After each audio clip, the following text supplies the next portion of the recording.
أعوذ بالله من الشيطان الرجيم. بسم الله الرحمن الرحيم. حسبي الله ونعم الوكيل. أصحابي وين وضع السلامي ميول بأدون كتشوكتان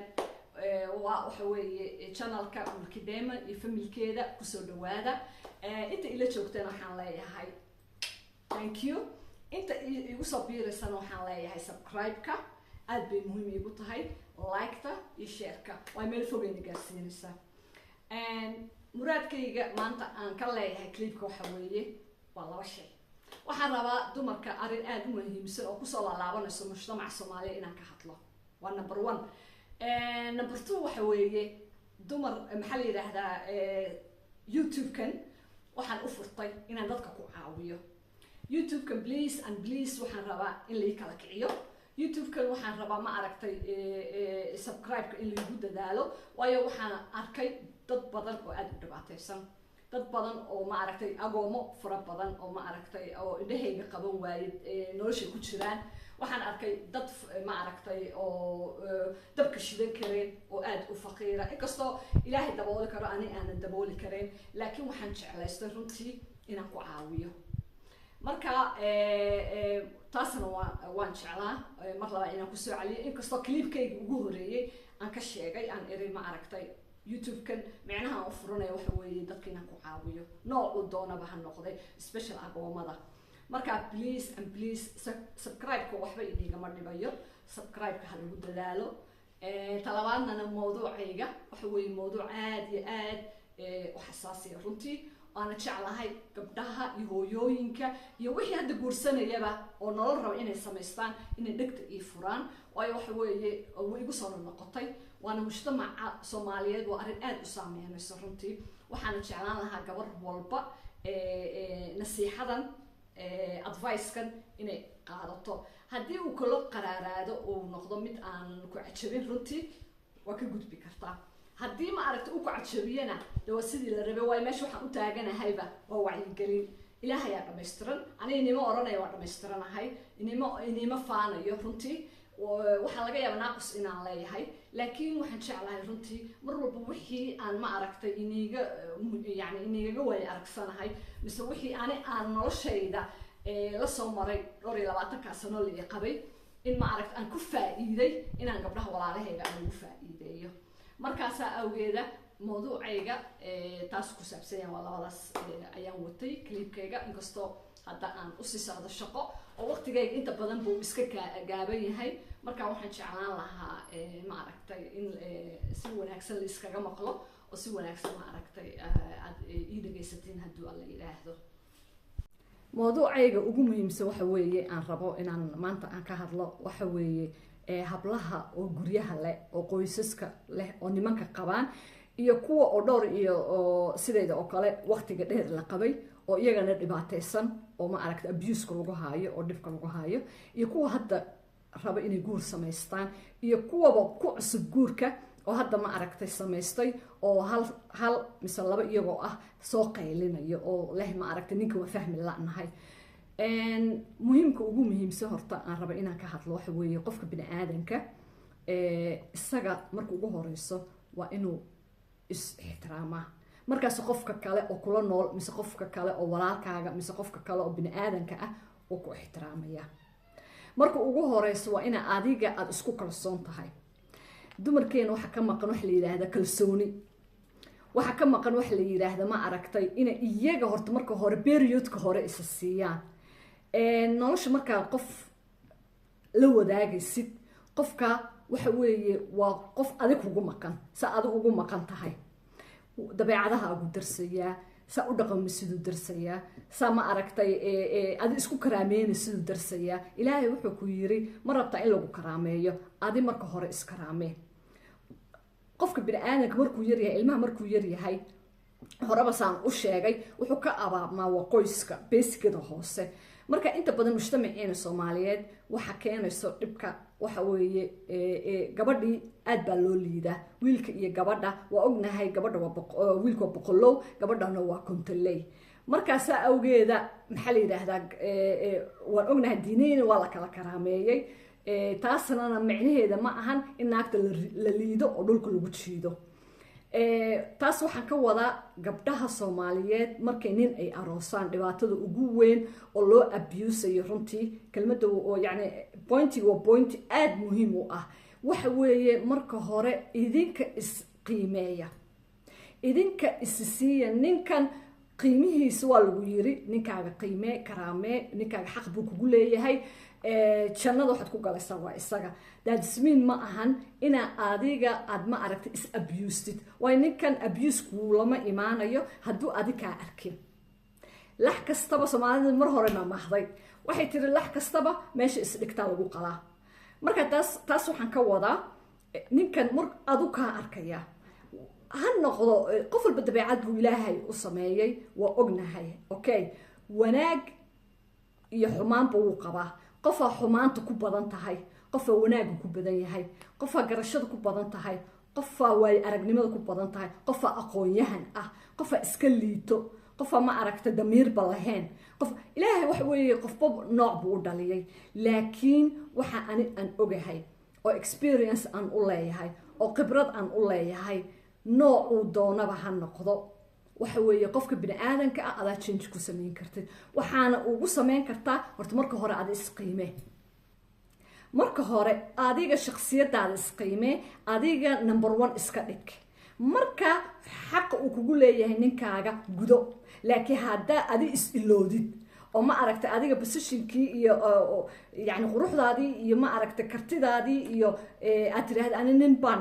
aroose qalaas nolosha dhan waan ka soo xirmaya dabcan ada isku geysatay in lagu abuse gabadha waa wax way baran kartaa iyadoo la qabo gabadha way shaqaysan kartaa iyadoo la qabo gabadha wax way dhali kartaa iyadoo la qabo gabadha way isqurxin kartaa iyadoo la qabo gabadha meeshay rabto way mari kartaa iyadoo la qabo gabadha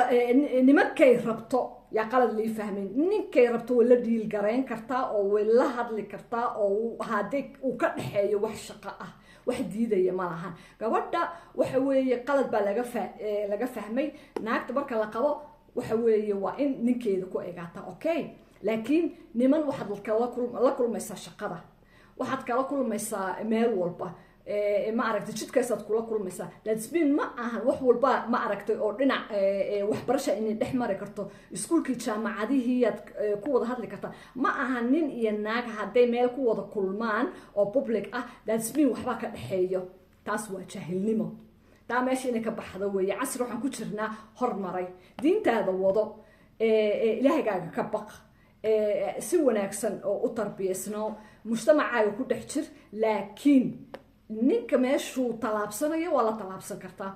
ninka deal waa la sameyn kartaa ninka discussion waa la sameyn kartaa waa la hadli kartaa wax way qofku diiday ma lahan taa waa mid gabadha hooyada ah wax u diiday ma lahan inay isqurxiso dumar badan ayaa ii soo qorayo luuqa iigu soo galayo oo ilaah walaalay nin baa ku qabee sidaad u labisanaysid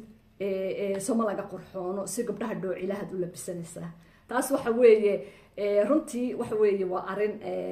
aan aad iyo aad ugu qoslay waxa weeye qofka bini aadanka sibaa loo soo abaabiyey sibuu usoo koray sibuu wax uu arkaa ani yani labisna talyaaniga waxay yidhaahdeen sooro waa aragtay naagaha baadirayaasha oo kiniisadaha ku jira way wada dadan yihiin laakiin waxa weeye waa gaalo waa markaa sooro iyo xijaab iyo wax aad ma aragtay aad isku dadadid oo waxa ka wanaagsan kul acmaal biniya waxa weeye ilaahay wuu ku yiri calaamadii islaamka ha lagaa dareemo oo is astur oo wax kaa halafsan gasho okay laakiin laguma oran isma aragtay isbahdil oo laguma oran ma aragtay ha kaa muuqato darxumo laguma oran ha kaa muuqato diif darnaan laguma oran dhar bahdilan gasho dadka xataa mujtamaca kale oo gaalada waxaad kusoo jiidan kartaa inaad qurux badan tahay si qurux badan aad u labisan tahay calaamadda islaamka ay kaa muuqan tahay ma aragtay iyaga xataa heer waxay gaarayaan quruxdaas ay kaa arkayaan inay kusoo biiraan diintii haddaa si yaroo qurux badan oo nadaamsan aad u labisan tahay waxay leeyihiin oo aadna ka dhaadhicsi tiraahda diinteena qasab ma ahan inaad ma aragtay meel walba aad ma aragtay si oo qaab daran aad u labisatid ma ahan diinta waxay ku leedahay is astur okay laakiin ma ahan isbahdil laakiin dumarka intooda badan waxay ka fahmeen diinta isbahdilaan iyo qaar oo ma aragtay diintii ku dabaqayo dhaqaalihii. waa aragnay dumar fara badan oo dhaqaalaha ma aragta oranayo ani ma labisanayo maro weyn intay saa iskugu dadaan oo 10 kalar kala ah sorry xumaanaya leega arkin oo ma aragta is abusayo oo waa maxay waxay ku jiraan dhaqaale aruurin waxay ku jiraan xoolo aruurin taas waa mid laakiin muhiimku waxa weeye qof walba shakhsiyad buu leeyahay meeshan qof walba isaga si u arko nolosha qof walba isaga ma aragtay isaga aragtidiisa weeyaan laakiin in lagu judge gareeyo qofka diinta waad ka baxaysaa daasa u labisatid ma ahan qurux sano waa lagu yiri waayo wixii qurux badan ba indhaha ayaa jecel ha isbahdilina lagu yiri yaa lagu bahdilina hadda isbahdishid hadda isliidid hadda aad tiraahdid noloshaada qof bini aadan aad ku xirtid ilaahayo hadduu doonaba ha noqdo ninkaage waxa weeye waa bahdilan tahay adi iskaraame adi iska dhig qofka ugu horeeyo wallaahi ninkaaga wuu ku qiimeen jimtag dumarkeena aad bay u bahdilan yihiin jimtaga hilibka iska wada rida waxa weeye maxaa la yiraahdaa program noloshiina u sameeya ma aha nolosha in kaliya ilmo cunto loo kariyo iyo nin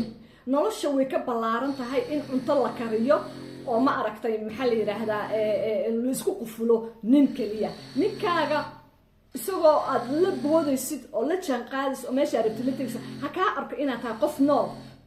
dumarkeena runtii waxa weeye kulligooda ma ahan way jiraan dumar fara badan oo ma aragtay isnadaamiye oo noloshooda gurigooga ilmahooga waxooga oo dhan bariyan waxaana dhibayo dhismaan laga hayo guriga maxaa la yiraahdaa codkayga waxaan jeclaan lahaa inuu soo gaaro hadduu alla yiraahdo marka waxa weeye bahdilaadan faraha badan runtii dumar yahow hal iska dhaafo waa justo inuu xaliyana yiraahdo intuu meesha ma soo fariisto uu yiraahdo daanyeerka dil waayo waxa weeye maxaa la yiraahdaa waa wax laga arkay dumarka ishooda dumarka hadday iyaga isliidi lahaayeen dhibaatada jirtana runtii waxa weeye ragay ka qaylinayaan ragay leeyihiin waana la abuusa iyagiyaana waxba isku tareen iyagaan iska caban qabsaneen runtii iyagaan istaageereen tii soo baxda oo qurux badan oo nolol samaysatay oo ma aragtay horumar gaadhay dibdhacay ku rideen way qabanayaan gadaal u jiidaya intay oran lahaayeen keep going walaal nolol wanaagsan ku jirta waan kaaga dayanayaa noloshan marka waxaan ka wadaa walaal wixii wanaagsan ku dayada ani wixii wanaagsan aan ka arko gabar walaasheed waxaan jeclahay inaan ku daydo runtii wixii xunna aad u jeed inuu xun yahayba waa laga dhaqaaqaa waad ifahantay soo maahan marka dhibaatada haysato dumarka oo dhan oo meesha aan ka cadeynayo ee la wada ooynayaan waa bahdilaad idinka aad isbahdilaysiin marka hore idinka istoosiya idinka nolosha kor isku soo qaada markaasuu ninka ku qiimeynaya waxaa kusoo batay hablo badan oo ka oynayo social mediaha runtii digashana igama aha runtii waayo waxa weeye wax walba igu dhici karaan ani qofka bini aadanka ma ahan qof aan ogahay garantii 100% maanta waxa weeye nolosheedu igu waan ku dhameystiranayaa laakiin waxaan jeclahay inaan ani noloshan ku jiro nolol ka wanaagsan aad heshiin haddaad tihiin dumar markaa saas awgeeda ayaan waxaan diidanahay gabar inay meesha intay soo fariisato ay ka oyso ay u oysanin ninkan ma ahan walaalkaaga ma ahan aabbahaaga maanta aabbahaaga haddaad waysid waaba ka samray ninkan saddexa isku kiin keentay waxa weeye maxaa la muu kaa tagay dee horaha usii socdo dumar waxa jiro maxaa la dumar waxa jiro oo ninka hadduuba ka tagaba oo ma aragta u arkayaba inay nolosha oo dhanba ay waayeen oo ma aragtay nin kaleba aroosi kareen nolol kale ay samaysan kareen ma ahan taas nolosha adaa gacantaada ku samaysan kartid ilaa maalintaa from aad dhalatay ilaa hadda waxa weeye ninkan nolol kumuu haynin qudriyoonna kumuu haynin waad nooleed haddana inta ku harsa noloshaada waa noolaan kartaa marka gabdhaha Soomaaliya isbahdilayo oo abuse wuxuu ka bilaabmaa idinka ayaa gacantiina ku samaysatiin abuse-ka runtii marka ani aad ba ii dhibaysaa maalin walba markaan maqlo gabar baa ka ooynayso social mediaha marka walaalayaal waxa weeye mawduucan mid aan ku koobi karo ma ahan meeshan iyadana waxaan rabaa inaan ka dhigo qiimooyin laakiin muraadkayga ugu muhiimsan wuxuu ahaa inaan inii sheego qof walba suu noloshiisa u ka dhigto weeyaan suu noloshiisa ka dhigto weeyaan haddaad 30 sano lagu abusayay aa u dulqaadatid aad tiraahdo ilmahayga ugu dulqaadanaya dee abuska ilaa intaad ka dhimanaysid ilaa intaad ka gaboobaysid kaama ma aragtay kaama dhamaanayo haddaa laakiin abuska aad tirahdid no way ma soconayo abuskan oo maalintaad ugu horeysiba guriga lagula aqal galo oo guri gashid aad aragtidba ninka noocuu yahay aad ka boodid waxaan ogahay 100% araxda kuma jabayso waxa weeye dhibaato kalena kuma helayso laakiin waxaan ogahay fariid baa tahay runtii aan mar walba waan taageeraa hablaha single motherada waayo gabadhay ka aqli badan tahay gabadhay ka karti badan tahay ayaa la furaa waayo damiirkeeda gabadha waxaan ogahay muusisan inay ka ogolaato nin inuu abuso laakiin waxaan la hadlayaa dumarka iyagoo og in la abusayo dul qaadanayo ha dul qaadanina waayo waxaan ogahay abuskan ma dhamaanayo already ninka waa sidii dushii inaga koray madaxa suu inaga istaagay wayaan ninka marka ha ka ogolaanina talabaadna waxaan kusoo gabagabeynayaa clipkayga waayo ma hadli karo shaqa ka socoto meesha ana shaqa u sii socday waxaan kusoo gabagabeynayaa gabar walba oo waanana iga ah gabar walba ina iyada iskaraamayso iyadana kalsooni buuxdo ma aragta is siiso marka adi kalsooni is siisid ayuu qofka kale bini aadanka kula noolna kalsooni buuxdo ku siinaya nin ragana ha u daba fariisanina kulli waan ogahay rag fara badan oo idaawanay ani ma oranayo ragga oo dhan way xun yihiin laakiin rag badan oo waxa jiro oo aad u dhibo dumarka runtii majority Soomaalida ragooga haddaan niraano minority waa wax yar minority dumarka way xaq dhooraan way jiraan rag badan oo xishoodo oo dumarkooda karaameeya laakiin majority-ga dumarka waxa way aad bay u dhibaan marka hadal iyo gunaanadkiisa intaas aan kusoo gabagabeynayaa maanta way ma hadli karo shaqa ka socoto xaafada insha Allah mawduucan waxaan ka dhigayaa yani mawduucyo oo yani waxaan ka wadaa maalmo kala duwan ayaan soo qaadan waan noo sii wadayaa insha Allah laakiin maanta mawduucayga ugu muhiimsanaa wuxuu ahaa kalsoonida adi inaad iskaraamaysid markaas qofka kale bini aadanka ku karaameynaya marka sidaa iyo nabadgelyo iyo kulanti dambe oo xiiso leh wassalaamu calaykum waraxmatullaahi wabarakaatu